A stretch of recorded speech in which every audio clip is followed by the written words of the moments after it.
E aí, pessoal, tudo bom? Raul Lobato aqui. A gente decidiu gravar essa aula agora já em tela compartilhada, se ia ficar um pouco mais para depois, porque a didática fica melhor e a gente também, pessoal, não esperava que o curso de liberação miofascial, essa nova edição que eu prometi para vocês, que é em HD, e ela consumisse tanta memória e que ela conseguisse passar tanto tempo para subir para a nuvem. Mas já está dando tudo certo, o curso já foi todo gravado, agora só falta subir. Mas tem vídeos, por exemplo, de 7 minutos, 15 minutos, que duram, só para vocês terem ideia, horas, só porque tem 3,5 GB só de tamanho.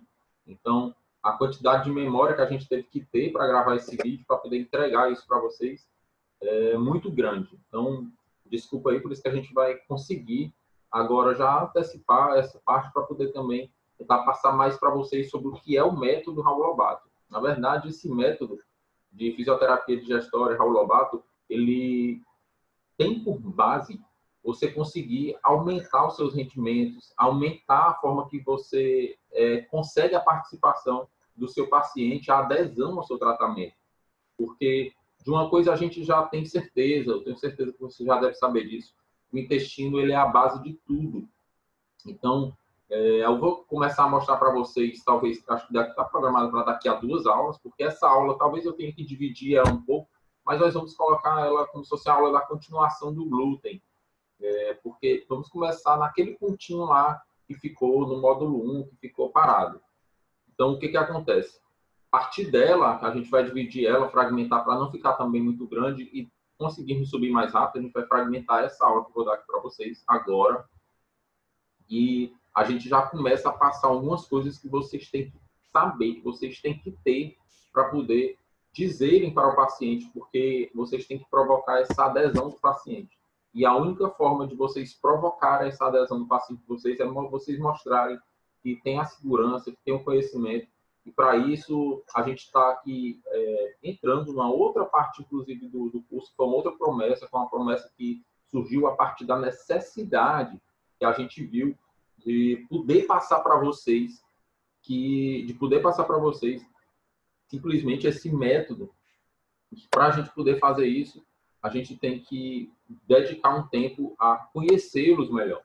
Conhecendo melhor, a gente está marcando aí encontros virtuais, para que eu consiga entender mais as demandas de vocês, consiga entender os pacientes, o tipo de paciente que vocês trabalham, se é na parte da cardio, se é na parte da pediatria, que parte é, para que a gente consiga direcionar e focar esse estudo em vocês. Por isso que a gente tem que fechar as turmas pequenas, e a gente já deu conta disso, faltam pouquíssimos alunos para a gente agendar e para a gente conversar. Está dando certo. Agora eu preciso dizer para vocês o que vocês precisam passar para o paciente de vocês, o que vocês precisam dizer. Primeira coisa, a gente vai falar agora uma aulinha, por isso que eu fiz tanta questão também de modificar essas aulas que estão surgindo, pessoal, porque deixa eu ver se já está sendo compartilhado aí. Acho que já. Fiz tanta questão de modificar essas aulas que a gente está dando para vocês, simplesmente porque eu gostei muito desse aplicativo, esse aplicativo que a gente conseguiu também tá modificando, tá passando todas as aulas para cá, então a gente está modernizando todas as aulas porque fica de muito mais fácil compreensão. Esse aplicativo aqui é o MindMaster e a gente vai usar ele para poder passar essas aulas aqui para vocês, para poder tentar passar esse conhecimento de uma forma mais eficaz, mais eficiente, tá certo? Então, pessoal, recapitulando, o glúten ele é uma proteína amorfa, é um conceito que vocês têm que saber, porque, vez por outra, na verdade, 20% dos pacientes de vocês, ou seja, de cada 10 pacientes que vocês recebem, 2 já tem uma noção muito grande sobre os problemas que eles têm. Isso vai começar a se modificar cada vez mais. Daqui a uns dias vocês vão começar a receber, quando vocês começarem a virar referência aí na área de vocês, dessa parte de digestória, vocês vão começar a receber pacientes que vêm só por causa de problemas digestórios. E aí ele tem uma dor atrelada, então você vai conseguir tratar tudo, tratar a pessoa de uma forma mais global. Para isso, vocês têm que saber esse tipo de conceito, porque de cada 10, 2 pacientes têm uma noção muito grande e eles vão ficar, às vezes, vez por outra, tentando testar vocês. Então, o que é o glúten? Ele é uma proteína amorfa. O que significa amorfa? Sem forma. Nada mais é do que uma proteína sem forma. Ela perde a forma porque a proteína, quando ela é amorfa, como o glúten, ele precisa ser socado, ele precisa ser sovado. É por isso que quando você vai fazer uma massa, quem já teve essa oportunidade, você tem que amassar, você tem que socar, você tem que sovar, depois deixar ela descansando. Por isso que o pizzaiolo, ele joga a massa da pizza para cima, para a pizza na mão e roda, e a pizza ela não se esfarela, porque o glúten ele dá liga, o glúten ele dá consistência, pessoal. Vocês têm que ter isso na cabeça. Quanto mais consistente a comida, quanto mais fofinha, mais glúten. Isso vocês podem ter certeza.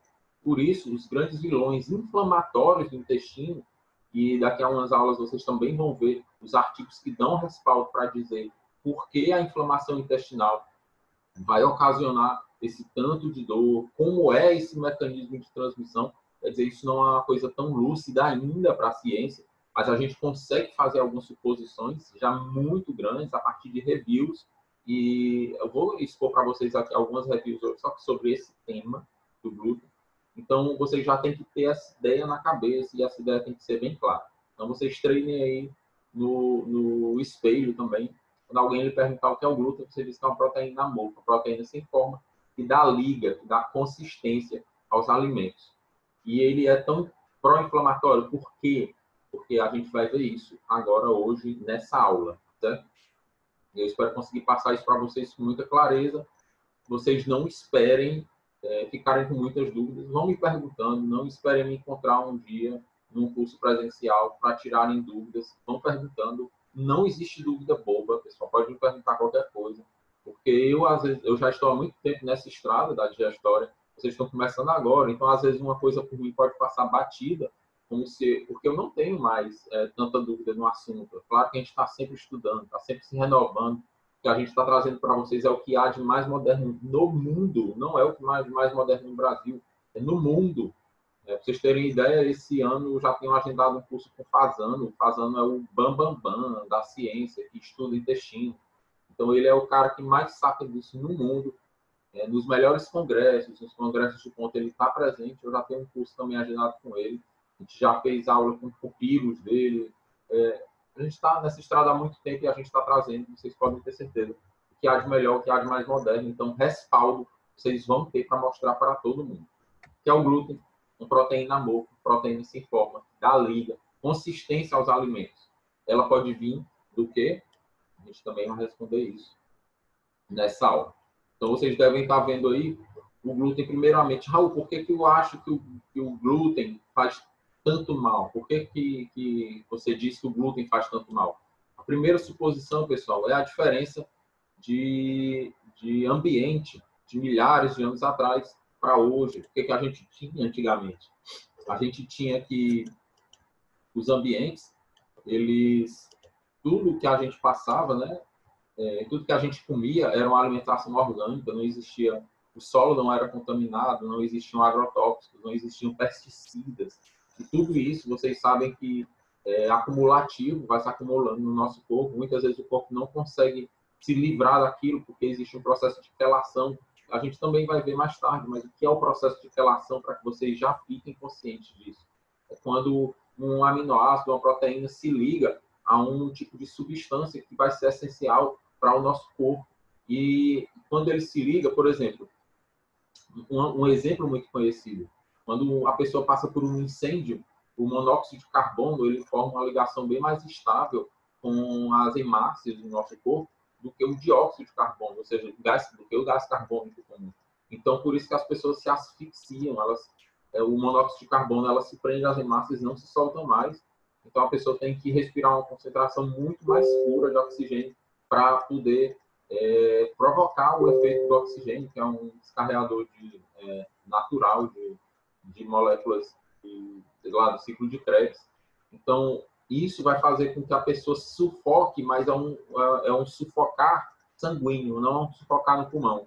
A pessoa vai para o ambiente externo e começa a respirar o oxigênio que está normal, aqui a 21%, ou uma porcentagem bem parecida disso, e a pessoa não consegue mais ter aquele mesmo efeito que nós temos, porque nós estamos com as hemácias livres, com as hemácias soltas. A hemácia está lá uma ligação mais firme com o monóxido de carbono e deixa de estar com o dióxido de carbono. Isso é um exemplo, é lógico que eu estou dando à toa, me veio na cabeça aqui agora, mas se tiverem dúvida a respeito, a gente pode aprofundar também nesse tema.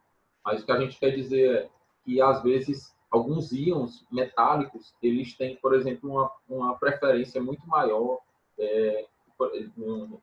trazendo esse exemplo para o nosso corpo, o iodo. No lugar, por exemplo, a gente, às vezes, consome muito flúor, tem flúor na água que as pessoas bebem. Eu consumo água sem flúor também já há muito tempo.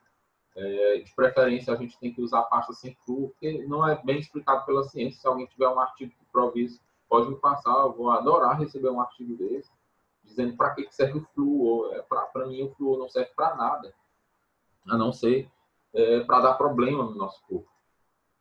E o flúor, quando a gente ingere o flúor numa pasta de dente ou numa água e ele vai se acumulando no nosso corpo, a gente deixa de utilizar o iodo, porque o flúor vai ser absorvido no lugar do iodo. Então, se a pessoa não tem iodo, que é a matéria-prima para transformação e para a fabricação dos hormônios da tireoide, então esse iodo vai faltar e a tireoide vai começar a formar certos glândulos, certos nós, certos processos de calcificação, não é uma calcificação, vai começar a surgir nódulos na tireoide. Esses nódulos, agora que eu estou vendo, eu não sei a constituição deles, mas a constituição deles não vai ser importante, porque o que vai ser importante é que quando um órgão está em disfunção, como por exemplo a tireoide, ela começa a formar nós, glândulos, começam a aparecer calcificações, esse órgão ele vai perder a função. Quando ele perde a função, a face altera a motilidade, e a motilidade vai causar alguns problemas. Por exemplo, você pode ver que está sempre muito relacionado uma pessoa que tem problemas aí na tireoide com hérnias cervicais. E então, na parte de hormônios a gente vai ver isso, então calma. Todos esses hormônios da tireoide, eles estão sendo revistos, todas as taxas. Além do T3, do T4, do TSH, a gente tem que solicitar também o ultrassom da tireoide. Inclusive, o tipo de ultrassom que é feito, a gente vai passar uma avaliação que é muito mais eficaz, para vocês terem essa noção. E isso é um estudo que, por exemplo, quem tiver em algum processo de pós-graduação, quem tiver em algum processo de mestrado, pode aproveitar isso aí para fazer um estudo. Inclusive, nós não temos, é uma área que a gente quer desenvolver ainda nesse método, mas para verificar a real presença, a gente tem que a real presença e a real correlação de problemas na tireoide com disfunções de problemas na cervical com disfunções da tireoide, é uma coisa que a gente ainda tem que pesquisar para verificar se há mesmo essa correlação científica. Na clínica, aqui no consultório, e nas pessoas que eu solicito que passem a ver isso, essa correlação ela é muito grande. Ela é muito grande. O que a gente costuma dizer também é que muitas vezes o órgão está em disfunção e existem alguns métodos aí não tradicionais para a pessoa avaliar se esse órgão está doente ou não. Mas muitas vezes esse órgão está em disfunção e mesmo assim ainda a pessoa não está com hérnia. A pessoa já tem uma hérnia. Os sensores do corpo eles são muito mais sensíveis, vamos dizer, do que os nossos aparelhos que nós usamos na medicina tradicional, que nós usamos aqui na fisioterapia. Então, às vezes a pessoa aparece com um problema no pescoço, não dá tanta importância e anos depois ela é diagnosticada com um problema na tireoide. Né? Aqui, todo mundo que tem problema na cervical, que a gente recebe, tem algum tipo de disfunção. Muitas vezes até mesmo já toma. Ontem eu recebi uma cliente aqui, inicial F, né? Dona Fátima, eu vou falar logo. A Dona Fátima, ela veio, ela já toma, só para vocês, só para ilustrar isso, não é um exemplo que aconteceu ontem, é um exemplo que acontece recorrentemente, constantemente. Ontem aconteceu mais uma vez, novamente. Então ela veio e ela toma o hormônio da tireoide, no caso dela ela toma o T3, a gente vai explicar que o T4 ele tem que passar por um processo de organificação para virar T3. E eu não vou me estender muito para a gente não fugir muito do tema da aula. Mas a gente vai ver isso também mais para frente. Então, ela já toma o T3 e ela tem 2 hérnias cervicais. Ela tem também outras hérnias que estão associadas a problemas mais intestinais, problemas mais baixos, e a gente vai começar a falar disso agora. Afinal de contas, quando o intestino está inflamado, já se sabe que as alterações musculares na parede do tórax elas vão existir, e essas alterações musculares são geradas por alterações faciais, elas vão influenciar e vão começar a causar problemas nos pacientes. Então, naquela época existiam muitos alimentos orgânicos, todos os alimentos eram orgânicos. A pessoa passava por um estresse agudo muito grande, mas ela não passava por um estresse crônico, ou seja, ela tinha que fugir às vezes de um predador, ou ela tinha que passar por um processo de caça, que também era um estresse, mas logo depois ela voltava para a tribo e antes de anoitecer, ela já tinha ficado ali com a família, já tinha ficado na comunidade, já tinha passado do estresse, ela não tinha mais muito com o que se preocupar, e depois só tinha que em procurar um abrigo para a noite, que foi uma coisa que os hominídeos eles conseguiram se virar muito bem com relação a esse tipo de problema. Já tem vários documentários e vários artigos que falam disso, até alguns cursos. Eu aconselho inclusive, o livro de Pablo Santurbano, um livro muito, muito bom. Foi, assim, entre os livros mais vendidos da Saraiva, numa época, um livro que vale a pena todo fisioterapeuta ter, até porque ele é um fisioterapeuta super estudioso e super embasado na ciência. Eu aconselho que comprem lá o livro dele. Ele explica muito sobre isso aí, sobre o desenvolvimento da espécie humana e como isso está associado com as dores e com os problemas enfrentados hoje em dia pelas pessoas. Né? A microbiota era completamente diferente. Eu não sei se vocês se lembram, por exemplo, muitos animais eles ingerem fezes de outros, por exemplo, cadelas. A gente costuma ver cadelas ingerindo fezes dos filhotes.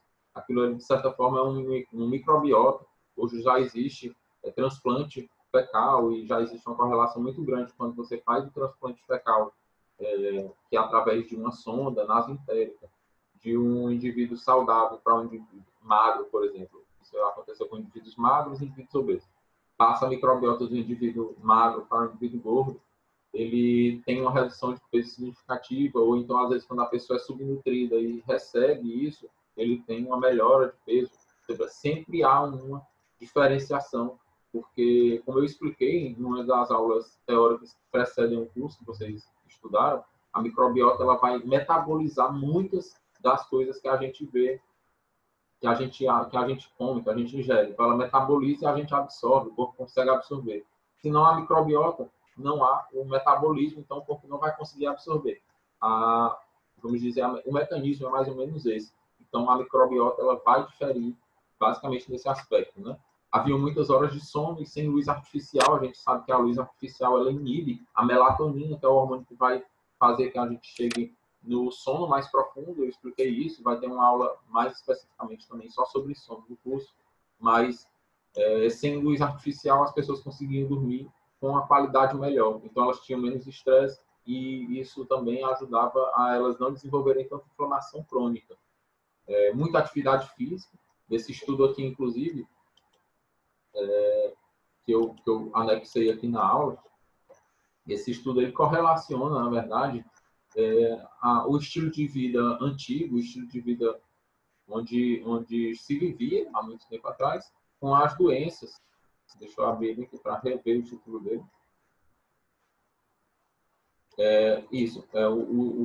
O estilo de vida antigo, o antigo estilo de vida e as doenças da civilização. Então, ele consegue correlacionar vários fatores, como o sono, como atividades físicas, e através de estudos atuais, realizados com tribos de caçadores-coletores, perceberam que só a atividade basal do caçador-coletor já gastava cerca de 2.500 calorias naquela época, porque eles tinham que caçar, e geralmente a caça e a pesca era rápida, mas a caça não, a caça era uma caça por persistência. Você perseguia o animal, ao invés de você achar que a pessoa pegava a lança, ia lá, matava, abatia o animal. Aquilo é uma ilusão, é mais para filme que aquilo funciona.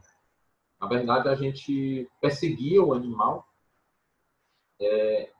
assustando ele, porque muitas vezes a gente ia caçar um animal que tem 400 quilos, 300 quilos, né? Você ia caçar um cervo ou um alce, eles andam em bando. O homem, na verdade, ia ser uma presa muito fácil, eles conseguem se defender também. Na verdade, a gente, quando corria atrás de um bando de surpresa, sempre um animal saía do bando e aí se perseguiu esse animal que saiu do bando. E o homem só ganha em um aspecto, pessoal, somente um aspecto. De todos os animais que existem na natureza. Por exemplo, você não consegue competir com um leão, você não consegue competir com um tigre, exceto nas lendas aí, dos super-homens, digamos assim. Mas a gente só ganha em um aspecto, que é o resfriamento do corpo. Unicamente o resfriamento do corpo, nada mais. Por quê? Porque o resfriamento do corpo, ele permite que a gente corra e que a gente, vamos dizer, tenha uma condição de preparo maior do que qualquer outro animal. Os animais, eles têm geralmente uma pelugem muito grande ou uma plumagem. Quando eles saíam correndo, eles só aguentavam correr poucos quilômetros. Enquanto nós corríamos 20 quilômetros, 15 quilômetros e estávamos relativamente bem, ele já estava praticamente entrando em falência, com a temperatura do corpo muito alta. Eles não conseguem transpirar e ter essa eficácia tão grande como nós temos. Então, eles praticamente se entregavam. Eles, uma hora, cansavam tanto e se entregavam. Então, naquela hora, ele era abatido.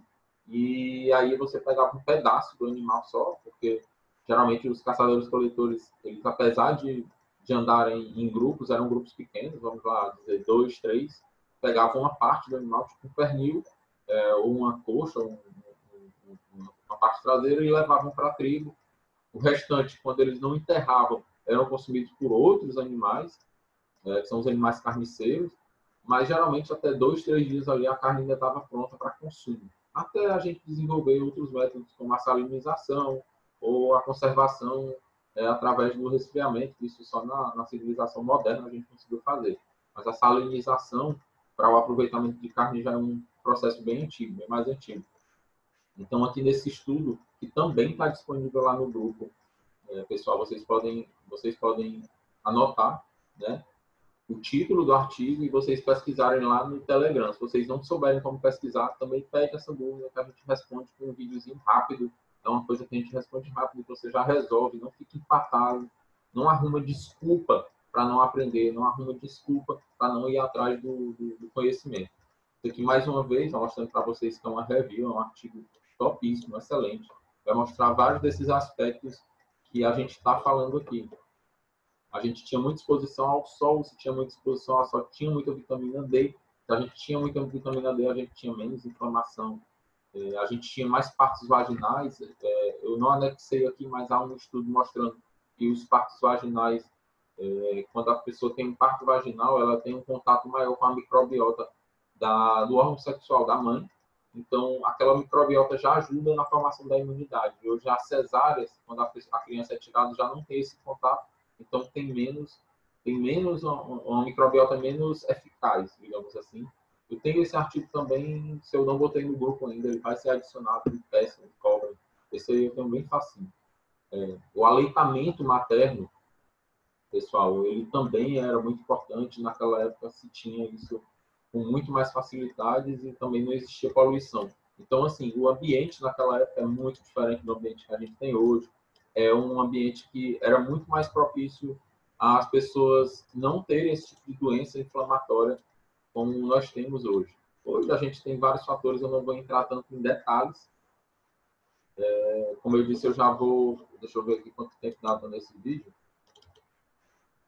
Já vou parar o vídeo para que ele não fique tão pesado e vou começar outro, certo? Hoje a gente tem sedentarismo, tem fumo, o uso indiscriminado de medicamentos, os fast foods, a deficiência de vitamina D, o excesso de higiene, que na verdade tem alguns artigos que provam que esse excesso de higiene ele é prejudicial, porque a pessoa não tem tanto contato com bactérias e não cria tanta resistência. E isso não pode não ser tão bom como a gente acha. Esse germ-free que foi criado a partir de um tempo atrás, realmente, quando a pessoa tem um processo de abertura ou de descontinuidade epitelial, um corte na pele, você realmente tem que higienizar, porque ali as bactérias vão entrar diretamente na corrente sanguínea e isso é completamente diferente. diferente, né? Que é o que acontece no centro cirúrgico, só é aberta, e ali tem que ter uma higiene total, porque a bactéria ela não pode ir diretamente para a nossa corrente sanguínea, mas o nosso sistema respiratório, o nosso sistema digestório, quando saudáveis, quando sãos, eles estão muito capacitados para responder a esse tipo de problema, né? Claro que há um artigo também que diz a respeito da moda. A moda é, vamos dizer, não utilizar, deixa eu ajeitar aqui a câmera só um pouquinho. Se a gente fosse utilizar a moda para calcular a idade dos caçadores-coletores, antigamente, a gente iria ver que está muito próximo dos nossos dias atuais. Então, assim, quando dizem que os caçadores-coletores viviam muito menos, é mentira. Se a gente desconsiderar a primeira infância, vamos dizer, de 0 aos 7, 0 aos 6 anos, se a gente desconsiderar essa taxa de mortalidade que era altíssima nessa época, e considerar só dos 7 anos até os 72, a gente vê que a média ela chega muito próximo de 70 anos, que é o que a gente tem hoje, né? Então, se eu não me engano, o aumento de taxa de vida dos caçadores-coletores de milhares e milhares de anos atrás, hoje nós só conseguimos melhorar em um ano. Sendo que essa primeira infância foi realmente o real avanço da medicina, porque a taxa de mortalidade infantil ela é muito baixa. Hoje em dia, né?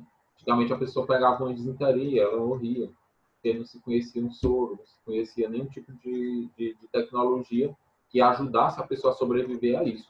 Mas hoje não, hoje a gente tem muito isso. E atentem para esse tipo de coisa. Por exemplo, se a bactéria ela entrar diretamente na corrente sanguínea, aí sim isso tem problema. Mas geralmente quando a pessoa tem um contato da bactéria com o sistema respiratório digestivo, o corpo cria uma imunidade. Ele consegue se proteger, formar uma proteção. E basicamente as doenças crônicas, para quem ainda não entendeu isso, as doenças crônicas elas vêm de uma exposição contínua e repetida, que gera uma inflamação no corpo, e essa inflamação gera um maior contato do meio externo com a corrente sanguínea. E isso que provoca as grandes doenças de hoje em dia, que é o que a gente vai explicar ainda nessas duas aulas que vocês estão vendo. As alterações do ritmo circadiano, vocês têm, hoje tem muita coisa 24 horas, as pessoas ficam ligadas por muito mais tempo na luz, ficam ligadas por muito mais tempo de todas as formas, acabam não dormindo direito, não dando tanto valor para a diferença de dia e noite, sendo que o nosso corpo, a gente precisa respeitar muito isso. A única diferença, por exemplo, do triptofano virar melatonina ou serotonina é a luz do dia. Então, a luz do dia ou a luz azul artificial. Essa luz fluorescente tem muita essa frequência azul. Então, a gente tem que respeitar esse ritmo circadiano, porque hoje em dia é muito prejudicial para nós. A gente não entende muito pouco sobre isso. Mas eu não vou falar tanta coisa assim para não assustar tanto vocês, mas até para se tomar remédio de verme você tem que ter conhecimento do ritmo circadiano, porque as vermes elas não ficam na luz intestinal, elas não ficam vamos dizer, se fosse um cano, o nosso intestino fosse um cano puro, ela não fica no cano, ela fica entremelhada nas microvilosidades. As vermes elas ficam nas microvilosidades, presas, aderidas. Então, se eu tomar um remédio de verme, poucas vermes vão morrer. Porque o remédio ele vai atuar e vai sair do corpo, as vermes ainda vão conseguir sobreviver. Já se você aproveitar o ritmo circadiano, que tem a ver com as fases da lua, quando ele sai para se reproduzir, os vermes saem para se reproduzir, eles se soltam, e aí nesse momento você teria que tomar um remédio de verme para que eles saíssem do seu corpo com mais facilidade. É só um exemplo de como o ritmo circadiano vai alterar as infestações parasitárias. Essas infestações têm muitas correlações com muitas coisas que a gente vê hoje, né? Por exemplo, a eritema pancreático causa algum tipo de diabetes, e é um parasita. A gente consegue ver em alguns tipos de exame coprológico. O aumento da poluição ambiental, pessoal, nem se fala disso, né? Poxa, o que é que a poluição causa? Por que tantos males a poluição causa? São diversos. O aumento do consumo de sal, a luz artificial, a redução dos níveis de potássio e magnésio, consumo de industrializados, o aumento do consumo de trigo, o aumento de aditivos químicos, o aumento de drogas ilícitas e o aumento do estresse crônico, que é muito diferente daquele estresse agudo que a gente falou. há um tempo atrás, há uns minutos atrás. E isso tudo vai causar uma diferença de por que hoje a gente se afeta tanto com esses consumos de trigo, com esses consumos de alimentação ruim, moderna. E há um tempo atrás, muitos deles nem existiam. O açúcar ele tem uma história bem curta, de 60, 70 anos para cá. Os óleos industriais também, os óleos, um óleo de canola, óleo de milho, óleo de soja, eles têm uma história mais recente na história do homem. Mas alguns deles não. Algumas coisas já têm um consumo mais antigo, como, por exemplo, o próprio sal, as próprias especiarias, que não tem data tão especificada, mas se sabe que o mundo vivia em torno disso, né? Vamos dizer que as grandes navegações, elas viviam, elas aconteciam por causa das especiarias, do translado das especiarias. Então, isso aqui é um consenso. Também a gente vai publicar, na data da publicação dessa aula, esse consenso lá no nosso grupo do Telegram, na nossa biblioteca virtual. Isso aqui vai estar só falando das correlações, das desordens, né, do glúten e com as novas nomenclaturas. Ou seja, existe doença celíaca, existe só mesmo uma sensibilidade não celíaca ao glúten, existe processo alérgico, né, e existe processo não alérgico. Então, há vários tipos de nomenclatura e isso vai diferenciar muito no nosso tratamento. Bem, então, eu vou parar por aqui, já vou subir essa aula e vou interromper ela para que a gente consiga subir as próximas aulas logo em seguida. Vou gravar já e a gente sobe em seguida, tá certo? A gente vai ficar por aqui. Nós só vimos, para vocês se situarem, esses dois itens. E nesses dois itens já tem 2 artigos muito bons que não é obrigatório ler, mas quem conseguir já vai conseguindo aí praticar o inglês e já vai vendo a especificidade do trigo. Porque quanto mais você lê sobre esse artigo, mais você vai ter propriedade para falar para o seu paciente, tá certo? A gente se vê já.